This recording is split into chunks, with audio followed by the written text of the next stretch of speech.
Support for this podcast comes from the Neubauer Family Foundation, supporting WHYY's Fresh Air and its commitment to sharing ideas and encouraging meaningful conversation. This is Fresh Air. I'm Terry Gross.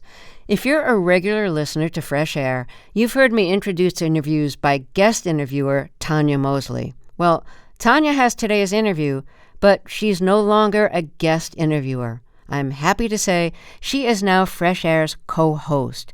You'll be getting to hear more of her interviews on our show. You may be wondering, what does that mean for Dave Davies, who's been doing interviews on our show for nearly 20 years and has developed a big following? Well, here's the story. For a long time, he's been wanting to do fewer interviews and make room for other things in his life, but we just kept roping him back in. Over the past year, he's been gracious enough to actually take on more than he expected instead of less. Fortunately for us and for you, we're not allowing him to completely leave. He's going to remain part of the Fresh Air family and keep doing interviews, but fewer of them. If you're wondering what this means for me, I'll still be the host and still do about the same number of interviews I've been doing. We're thrilled that Tanya is now an official part of the Fresh Air family. Let me tell you a little bit about her. Let's start with her resume. As you may already know, Tanya served as a correspondent and host of Here and Now, the midday radio show co-produced by NPR and WBUR in Boston. She served as a host and the Silicon Valley bureau chief at KQED in San Francisco. Before that, she was a TV correspondent for Al Jazeera America and a TV reporter in several cities. She was awarded a John S. Knight Journalism Fellowship at Stanford University, where she co-created a workshop for journalists on the impact of implicit bias on reporting. She won a Murrow Award from the Radio Television Digital News Association for her public radio series Black in Seattle, and an Emmy in 2016 for her piece Beyond Ferguson. I highly recommend the current season of her podcast, Truth Be Told. It's about the use of psychedelics to help deal with trauma, specifically racial trauma. She intertwines her reporting with her own experiences of racially related trauma and the retreat she went to take mushrooms in a therapeutic setting. The 4th episode was just posted. I've heard the first 3, and they've been fascinating and enlightening. Tanya, it's so great to have you as co-host. You're in LA, where you live with your family, and you'll be working out of NPR West, NPR studio in LA. I will, as always, be in Philadelphia. Working out of 2 different coasts is something new that our producers and I will have to get used to, but you've done that before with Here and Now, which is produced out of Boston. What was that like on your end, working with people on another coast? Well, I will first say this is an absolute pleasure, and it's amazing to hear you read my bio. But when I started with Here and Now 3.5 years ago, it was just a few months before the pandemic, and we were in this same position, trying to figure out how 2 hosts on separate coasts would work together. And then we were forced to do it, with me doing the show in my closet, and with all of the considerations that you have to think about in hosting a show in your closet. And we were able to do it and get the job done. And now I feel like I'm an old hat at doing it. It's going to be just fine. And technology has caught up with our needs. So that's a wonderful thing. How different is Fresh Air from the work you've done before? Like you, I have interviewed thousands of people throughout my career. But the difference in my work versus the work of Fresh Air is that my experiences with people were very short. 5 minutes, 10 minutes. I'd be lucky if I had 30 minutes to sit down with people. And this work allows me to get deep and narrow in a way that I've always dreamed about, and in a way that the listeners expect from a show like Fresh Air and from NPR more generally. And so when I say it's a dream come true, that really is the truth. I'll finally be able to dig in. Oh, good. That sounds so great. What kinds of interviews are you most looking forward to doing, or subjects that you most want to cover? That's a difficult question for someone like me because, I used to shy away from the term generalist because it sounded like maybe I had no direction. But really, I am a generalist in that I love so many different topics, and I love talking with so many different types of people, with everyone, learning about new experiences.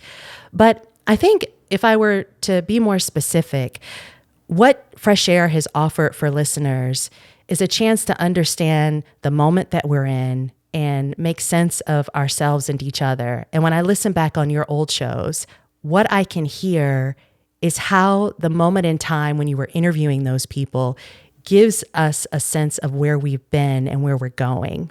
And for instance, I listened to an old show that you did in 1981, a very long time ago, and it was about gender affirming surgery.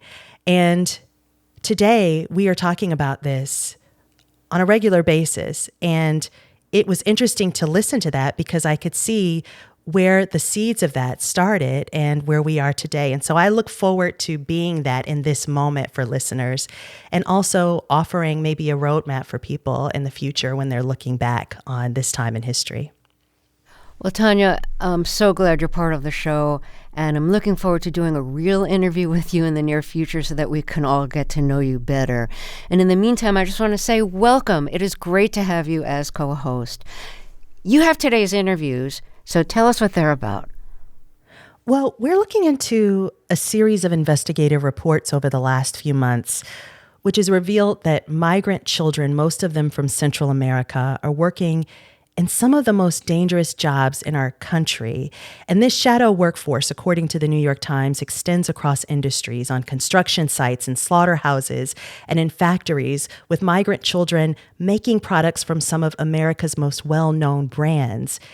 And just last month, the Iowa Senate passed a measure allowing minors as young as 14 years old to work night shifts. And states like Missouri and Minnesota and Ohio are considering bills that would allow teenagers to work longer hours in jobs that were previously thought to be too dangerous for children of that age.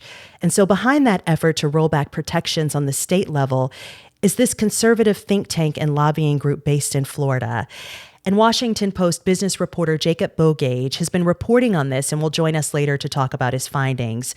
But first, we're going to hear from New York Times investigative reporter Hannah Dreier. She's been reporting on child labor exploitation across the country for the past year. And she spoke with more than 100 migrant children across 20 states working in violation of child labor laws. And I recorded these interviews yesterday. Well, Tanya, I just want to say again, it is a pleasure to have you as co-host of the show. And now let's hear your interview. Hannah Dreier, welcome to Fresh Air. Good to be here. You found out about this problem after doing some reporting on a series of Trump administration raids involving undocumented teenagers. What were the first indications of child labor violations that you found? I noticed that a lot of the kids who I was talking to were working overnight in cookie factories. And it wasn't until about a year ago that I came back to this topic and decided to really dig into what might be going on. And what I found was really a child labor crisis in America. We've seen record numbers of kids coming across the border in the last 2 years. We're talking about 250,000 children crossing without their parents. And the majority of them are ending up in full-time jobs. These are jobs working for household brands like Cheerios, Cheetos, Ford. And all of this is, of course, completely against child labor laws. I want to get into how this is even possible. But first, you and your colleagues actually spoke with 100 migrant child workers in 20 states, and you shared this story of a 15-year-old named Carolina packaging Cheerios. What were some of the stories that she shared with you? So Carolina came on her own from Guatemala last year when she was 14.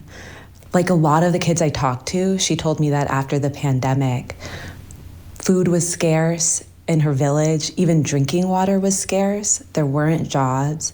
And so she decided to leave and come to this country where she thought life might be easier. She weighed 84 pounds when she got to the border. And she had an aunt here who she had never met. The aunt took her in, but explained that she was already supporting her own children. She didn't have a lot of extra money. And so Carolina went to work at a factory packaging Cheerios. And she would go to 9th grade during the day and then work 8-hour shifts right after school until midnight, and then get up again at 6 a.m. the next day. When I talked to her, she was getting sick a lot. Her stomach was hurting. It's very intensive work. You sort of can't take your eyes off the assembly line. It's work where people have gotten their fingers amputated.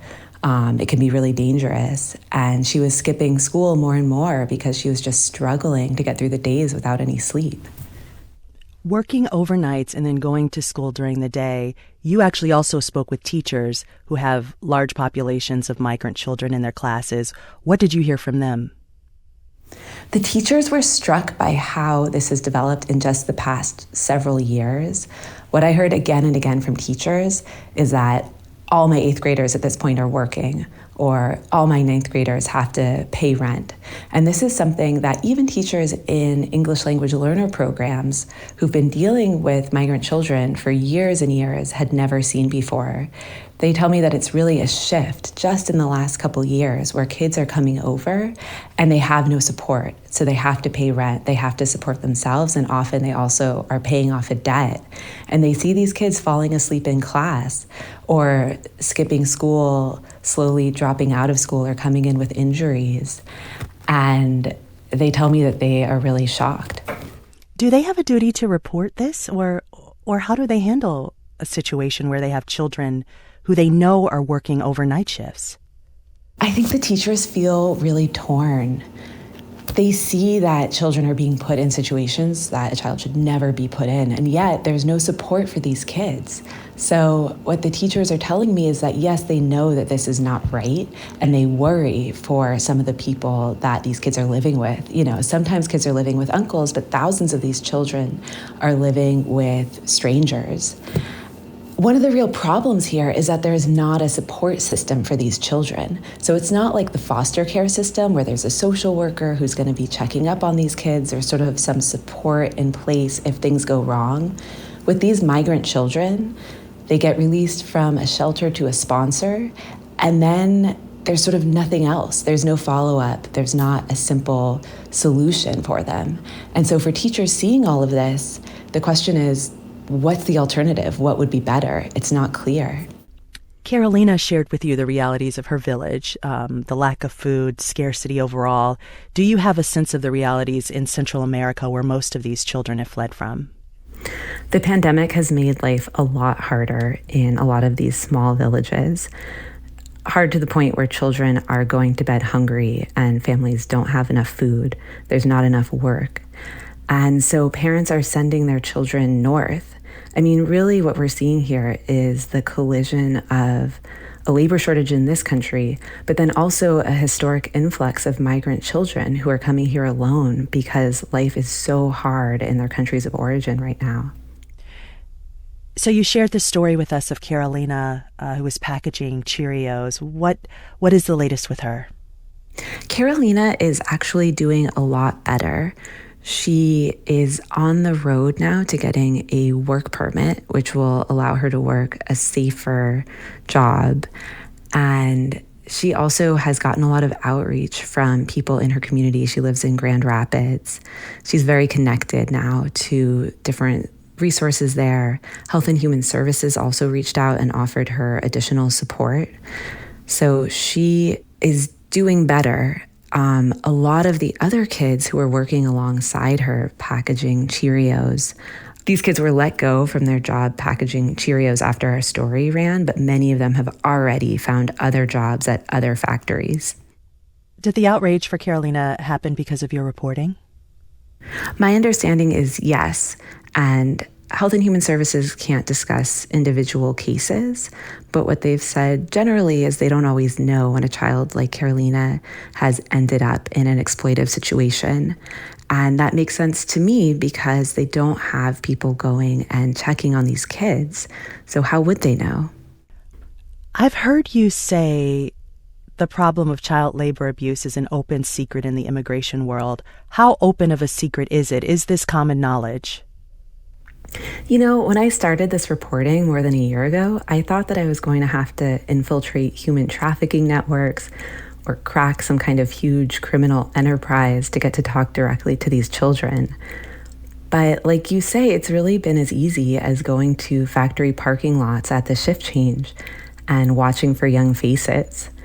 A 13-year-old doesn't look like a 21-year-old. And so for me, it was really a process of going, standing around at midnight, or at 6 a.m. and talking to these kids about their lives, why they'd come to this country, the pressure they were under to earn money.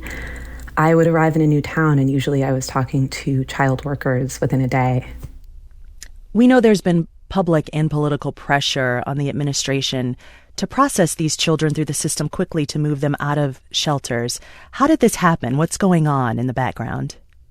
Yes, so listeners might remember that early in the Biden presidency, there was a huge wave of migrant children coming across the border. There were too many children to house them all in the shelters where these children usually go. And so they were backing up in Customs and Border Protection jails. And there were all these images of children sleeping on gym mats under foil blankets. And the Biden administration started ramping up pressure to get those kids released more quickly. Health and Human Services pared back some of the sponsor vetting. So usually when a child comes into this country, Health and Human Services finds an adult who can take care of them, makes sure that that adult really is who they say they are, that they are going to take care of that kid and send them to school. And some of the things like background checks and interviews got pared back during this time. At the same time, Health and Human Services Secretary Xavier Becerra was pushing staff to release children more quickly. And staff say that they felt immense pressure to just get kids moving out, get kids out to sponsors, to free up bed space for all the new kids who were coming over. You obtained audio of Xavier Becerra, he's the Secretary, as you said, of Health and Human Services, talking with his team about the need to place children quickly. Can you set up what we're about to hear? Xavier Becerra would have weekly meetings with his staff, and the way staff described them is he would be berating them, asking why they hadn't released more children, why they hadn't gotten the numbers up. And he would often say to them, this is no way to run an assembly line. People were telling me this, and I was sort of struggling to believe it, but eventually somebody shared a video of one of these meetings. Okay, let's listen to a clip. If Henry Ford had seen this in his plans, he would have never become famous and rich. This is not the way you do an assembly line. And kids aren't widgets, I get it. But we could do far better than this. I need answers. And I know everyone's working hard. I don't want to imply that no one works hard. And the last thing I want to do is demoralize anybody. But we need an answer. I am not going to use the alternative of just opening new sites. I'm not. We're going to get whacked come next year unless November's election goes differently. Every time we have to go to the Hill and explain why we're spending so much money.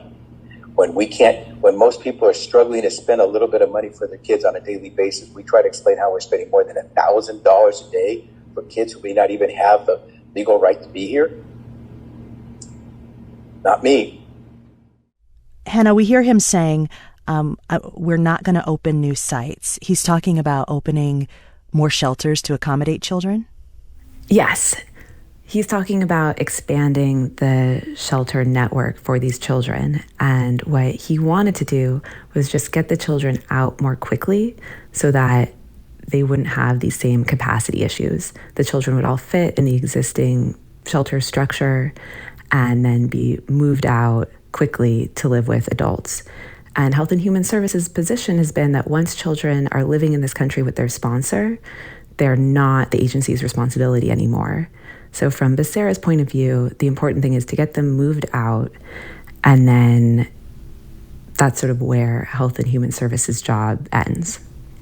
Okay, what has happened since you received this audio and it's been made public? Has Secretary Becerra answered to any of these decisions? Secretary Becerra has said that he prioritizes the safety of children, and what he wants is for them to be moved out as quickly but also as safely as possible. And he would never want a child to be released if they weren't going to a responsible, trustworthy adult. At the same time, Health and Human Services and sort of the Biden administration largely has said that they had no idea so many of these children were ending up working full-time in dangerous jobs. They said that they were shocked. They made a series of changes as soon as our article came out 2 months ago. And that for me has really been an open question because from my point of view, I found these children working in all 50 states. They were not hard to find. And so I have wondered, could it really be that nobody had any clue that this was happening? Hannah Dreier is an investigative reporter with the New York Times. We'll hear more from her about her investigative reports over the last few months that have revealed how migrant children from Central America are working in some of the most dangerous jobs in our country. We'll also hear from Jacob Bogage from The Washington Post about his reporting on the efforts on the state level to roll back child labor protections. I'm Tanya Mosley, and this is Fresh Air. Hi, this is Anne-Marie Baldonado, and I work on Fresh Air. Are you enjoying this episode? Hope so, but one thing you won't hear is all the work that went into it behind the scenes. We have booking producers, editing producers. We pitch it, arrange the interview, figure out where they're going to be, when we're going to do it. We record much longer than listeners actually hear. The packet of research that she gets from the producers, it's definitely Terry synthesizing all of that the day of, which, frankly, couldn't be me. You can hear more about that in our recent bonus episode, where two Fresh Air producers talk about how our show is made. That's available now for Fresh Air Plus listeners, and if you're not one yet, signing up is super easy, and you'll be supporting public media. Learn more at plus.npr.org. Today we are discussing the rise of child labor in the United States. My guest is Hannah Dreier, an investigative reporter with the New York Times. And later we'll talk with Jacob Bogage of The Washington Post about the conservative state-level efforts to roll back child labor protections. Hannah, let's talk a little about these sponsors that are taking in these children and putting them to work. Who are they? I talked to sponsors who had basically made a business of taking in children. These children are mostly sponsored by other people from their home countries. So, for example, I talked to one child, Neri Kutsal, who met his sponsor when he was 13 over Facebook. And his sponsor said, if you want to come up to the United States, I'll take care of you. I'll send you to school. Neri came to this country, and once he was released to this sponsor, he discovered that the sponsor was keeping a list of debts, and he owed $4,000. He also discovered that he was going to have to find his own place to live and find a job. And so Neri went to work. He was working until 3 a.m. at a restaurant. And I've seen the text messages his sponsor would send him. He would threaten him. He would threaten to hit him. He was constantly haranguing him for money. And this is the reality that a lot of children are living. They come up here and sort of make this decision as a child, not understanding what they're getting into, and then find that they not only have to support themselves, but they owe somebody who's supposed to be their sponsor a lot of money. Many of these children are working for the intent of sending money back home to their families. Did you find that also to be a reality, that they were able to actually work and send home money? Yes, these children are, incredibly strong and determined, and they are sending home money in many cases. I'm doing some more of this reporting now. Just last night, I was speaking with a child who had managed to buy a trailer for his family and was also sending home money supporting his mother. And this is a young teenager who's working overnights in a factory. You found the Department of Health and Human Services has a hotline where the children, when they're in the shelter, they're given this number that they can call if they need help. And some of the kids you spoke with said they called this hotline to report the conditions they were living under to get help. And what happened? They called the number asking for help, and what the kids have told me is nobody ever called them back.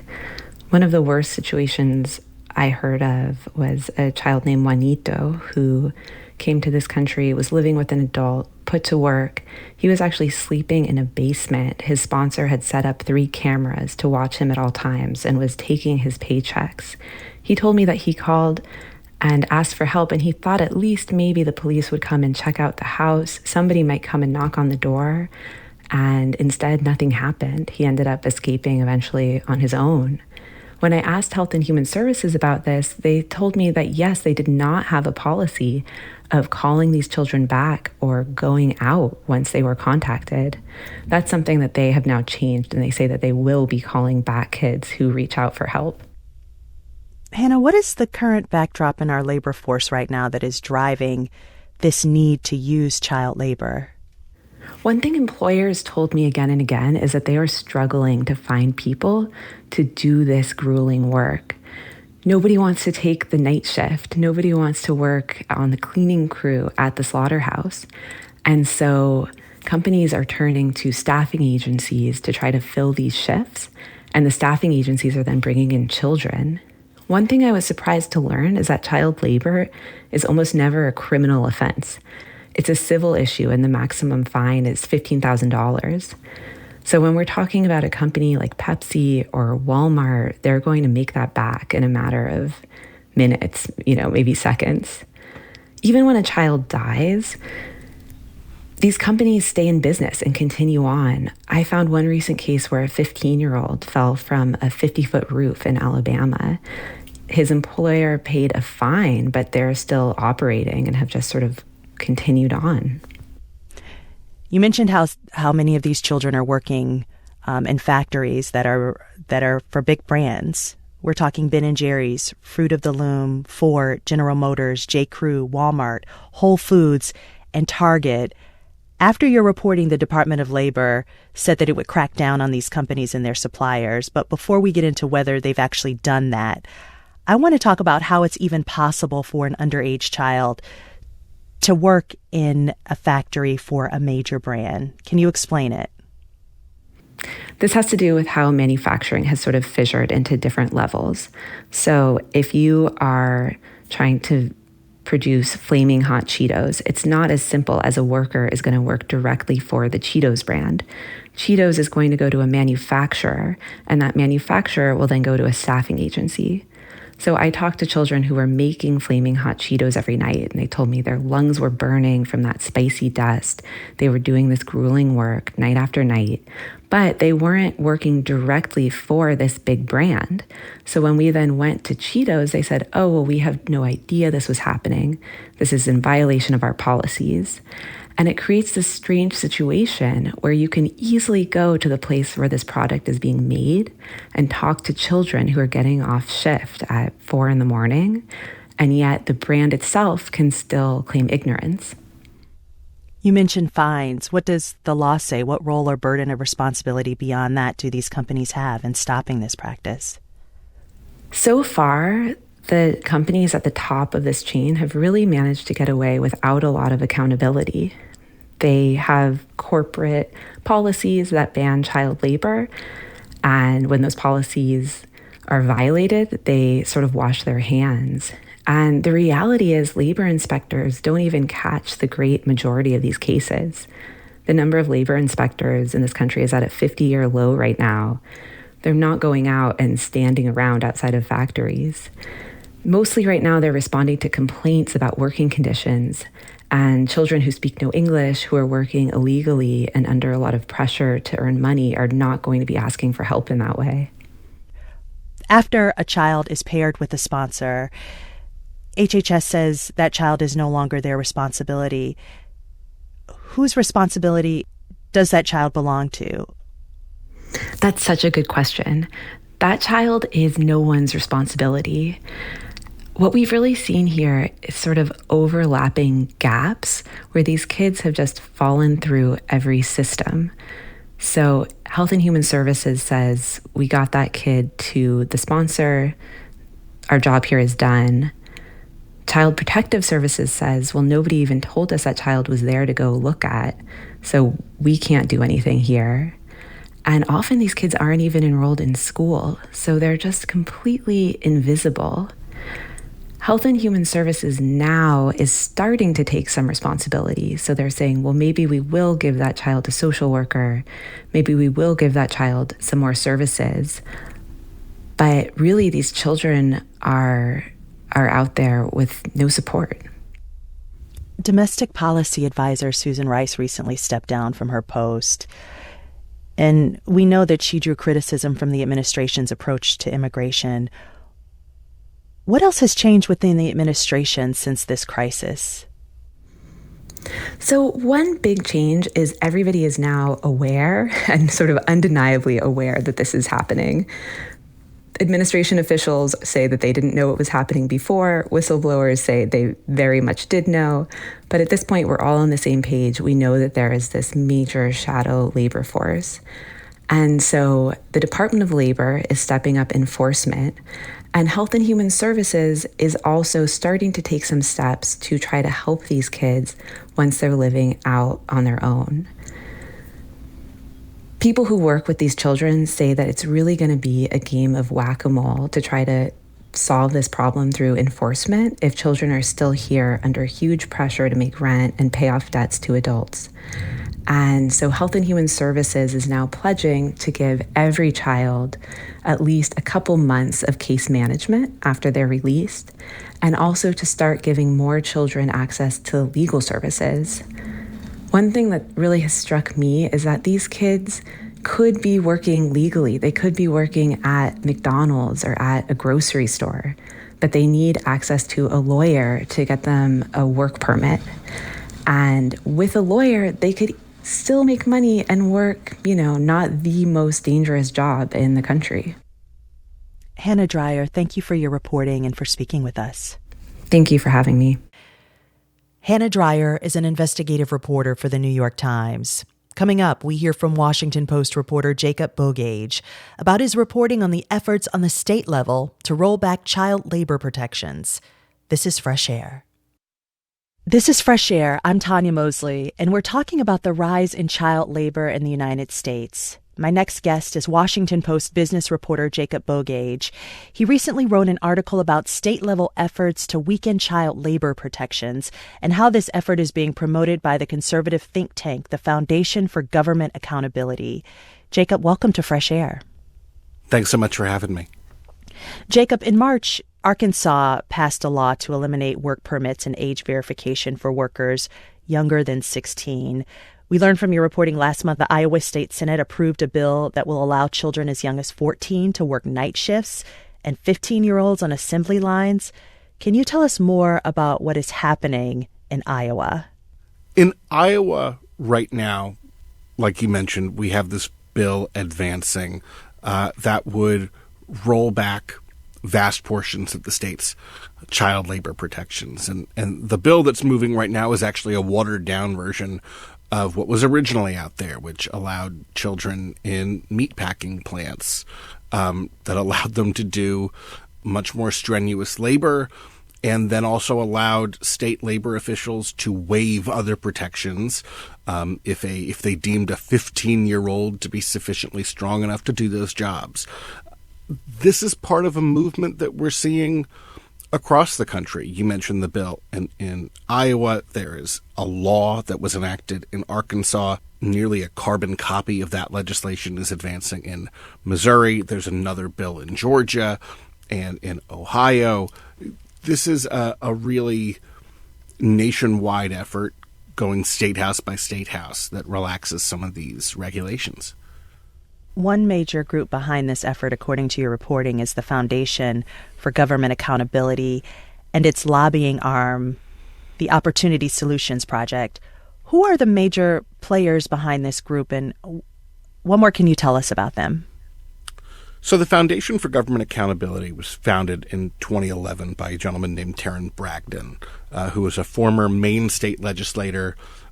By his telling, he and his family took a vacation to Florida. They loved it so much. They loved the political climate as well as the warm weather in Florida, and moved down there. And 2011 is kind of the high water mark of when the conservative movement starts looking very closely at state and local races, and state and local issues. And Taryn Bragdon and FGA tap into that.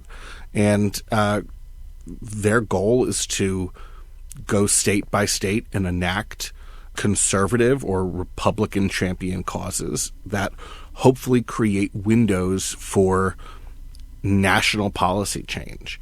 And this is not some small group, and it's not some secretive group. I mean, this is a group, they've got 115 lobbyists in 22 states over the past few years. They have between $12 and $13 million in revenue. They have their own lobbying arm.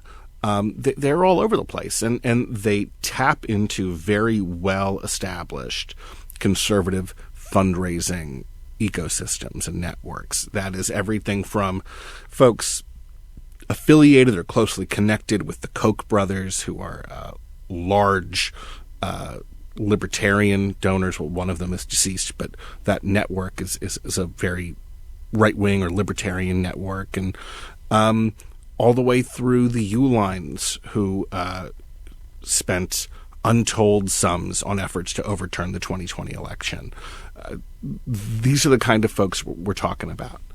You report that the group's biggest victory was in March when they helped to design this new Arkansas law to eliminate work permits and age verification for workers who are younger than 16. What was their reasoning for this? What's the argument for lowering the age? In a lot of businesses, even before states started considering these laws, teens are a crucial source of labor, right? I mean, they are summer camp counselors. They bus tables. They scoop ice cream. Whether we like it or not, teens work at McDonald's. And that can be a great job for a teen if the right protections are in place. When we're dealing with a labor shortage across the country, which we are, and we're dealing with an inflationary environment where costs for consumers and for businesses are up, businesses need to cut their costs. And one way they try to do it is through paying their workers less. So there is a great opportunity to do that with younger folks. And so that is kind of the first argument. It's purely economic. We have a labor shortage. Businesses have to cut costs. What's a great way to do that? Employ a younger workforce.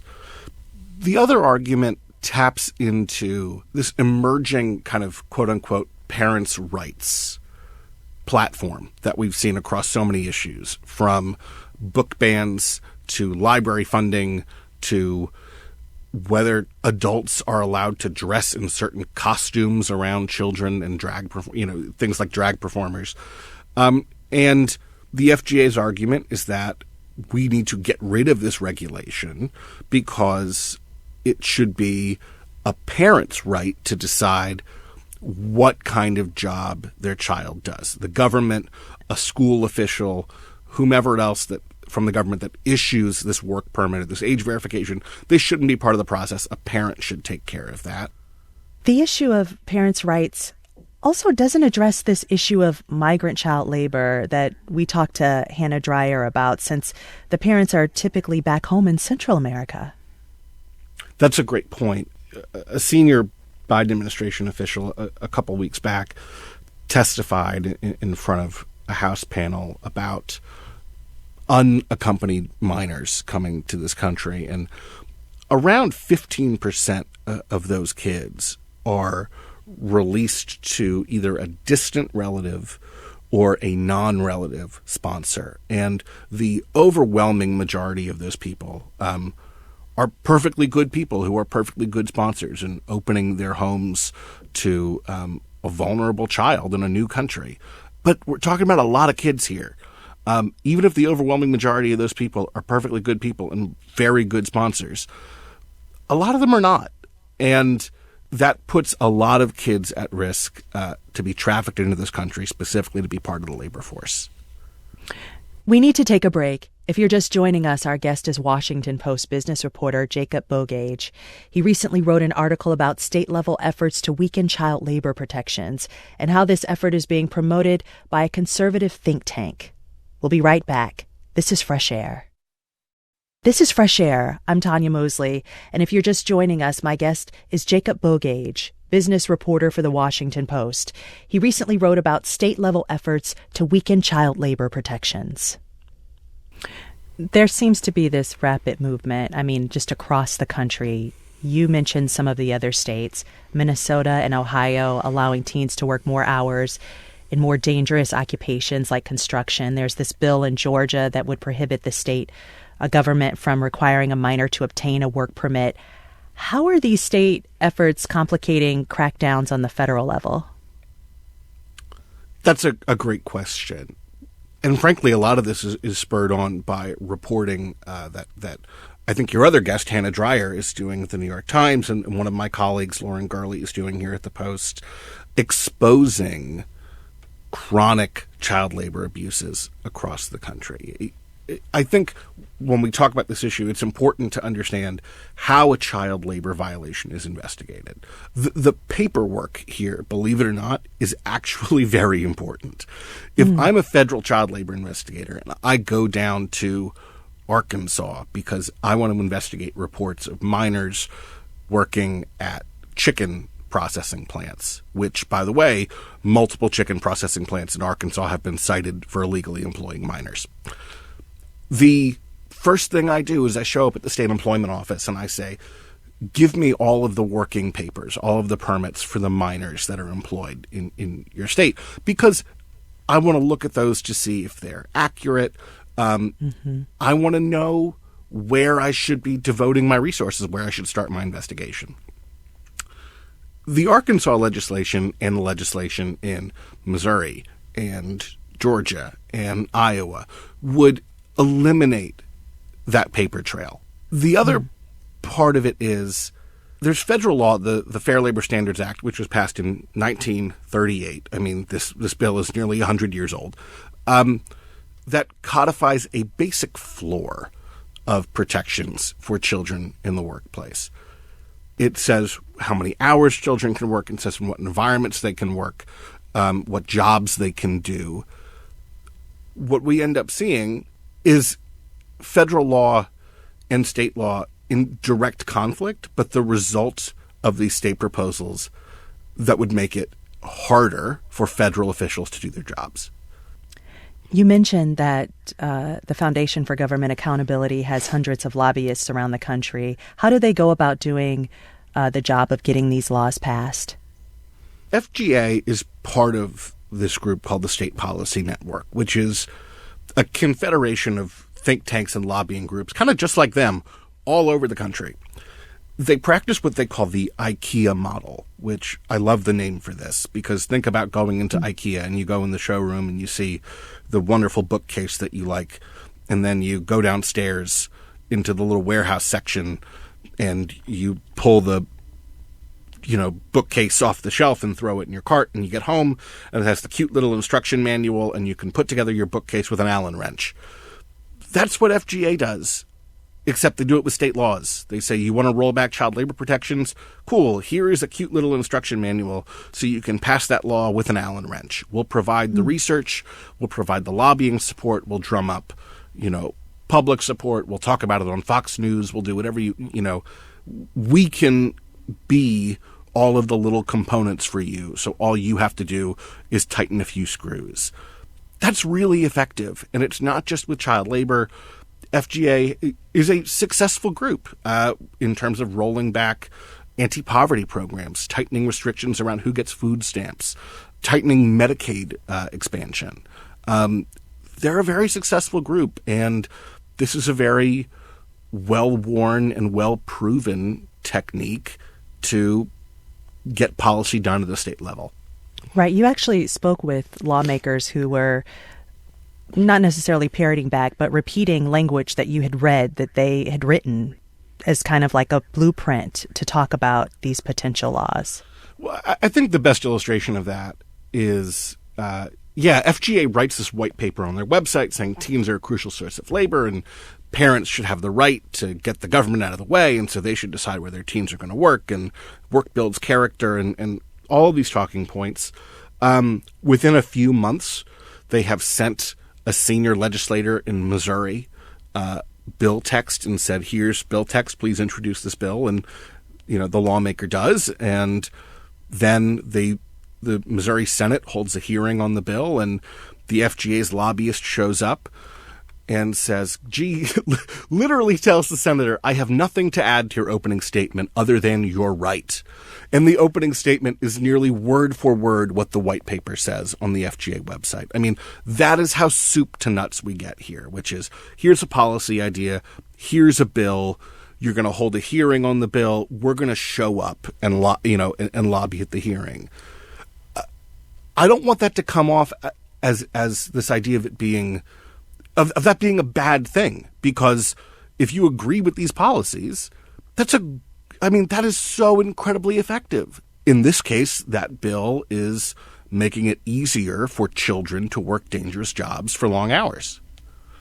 And so we'll continue to report on the way corporate America influences this policy at a state level.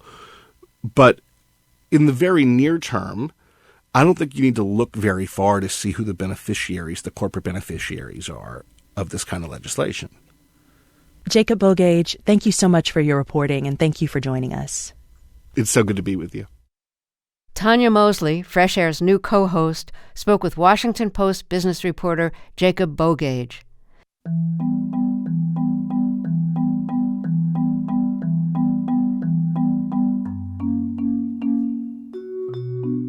Fresh Air's executive producer is Danny Miller. Our technical director and engineer is Audrey Bentham. Our interviews and reviews are produced and edited by Amy Salet, Phyllis Myers, Roberta Shorrock, Sam Brugger, Lauren Krenzel, Heidi Saman, Anne-Marie Baldonado, Teresa Madden, Seth Kelly, and Susan Yakundi. Our digital media producer is Molly Seavey-Nesper. Thea Challoner directed today's show. I'm Terry Gross.